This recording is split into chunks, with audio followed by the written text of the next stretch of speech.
break because they were black, and it rubbed off on the kid. That made the kid hard for the kid to get some break.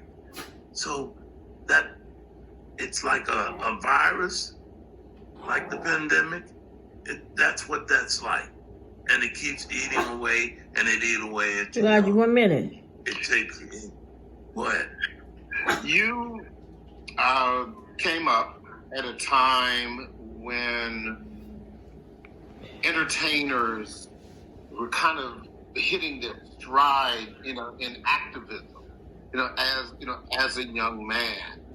When you see the young entertainers now stepping up, whether it be on social media or marching or the like, do you feel that the torch has been efficiently passed? How do you feel about the kind of activism that you see now compared to what you've done in your life? The only path that we knew is like you get a job, you work hard. If you're talented, you're able to get a recording contract. You try to make the best records you can to become as great as you can and make the money that you can. But in saying that is that, everybody don't look at things the same, my friend. You know what I'm saying? Everybody's work ethics are not the same.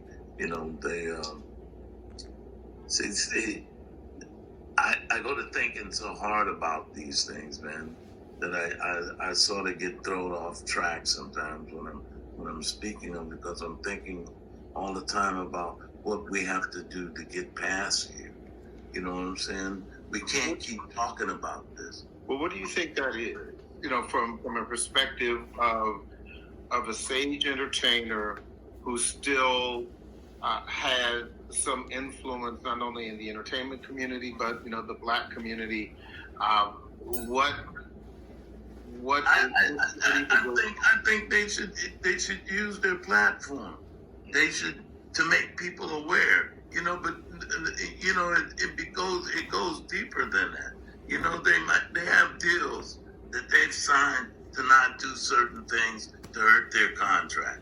And some of them are deal breakers, and some of them you're not supposed to do at all. So you never know what the kind of agreement they have behind the door. You know what I'm saying? So they might not be able to speak out like that. But if you own yourself, and if you have your own, you're running your own company, like a Jay-Z or a Kanye, then you have a right to speak out and say what you want. And those who don't, they're not. I don't think they're down for the people. Interesting. I just want to, thank you for spending some time with us to talk about this really critical issue. It is difficult, because you've lost two sons, certainly under different circumstances, but we continue to need voices like yours to speak out, to speak up. People still obviously love you. I've got a whole list of people here saying how much they love you. And also, the thing that I really want to say is happy birthday, and thank you for taking time out on your birthday. Thank you very much. Talk to us about that, because that's, for some people, look, my birthday was last week. I had to turn it off, You're Gemini. You're no joke. There we go. Harold Melvin, Gemini. We need to hang out, right? From one Gemini to another, I want to ask you about another Gemini. Okay. Our president. How do you think he can be so? How do you think, as him being a Gemini, and you knowing yourself and me knowing myself, how could he be that lousy? Well, like they say, all of our skin folk aren't our kinfolk, and maybe that goes with the Gemini too. That was good, man. Eddie DeBerg, thank you so much for spending some time with us again. Happy birthday. Keep doing what you're doing.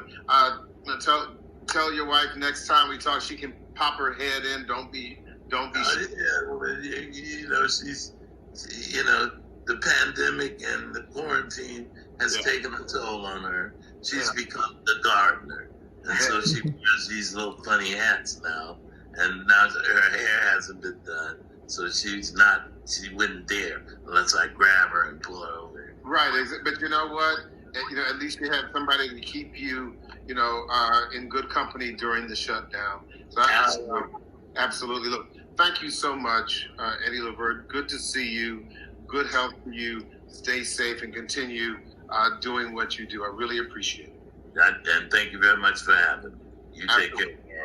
All right. Thank you. I'm Harold Fisher with another edition of HUR at Home. Of course, that was Eddie Levert of the OJs. And of course, continue to watch all of our programs on our social media platforms. Of course, WHUR.com, on Facebook, on YouTube. And I will see you next week with another interview. And as always, I'll see you on the radio. And then you say you Harold Fisher, huh?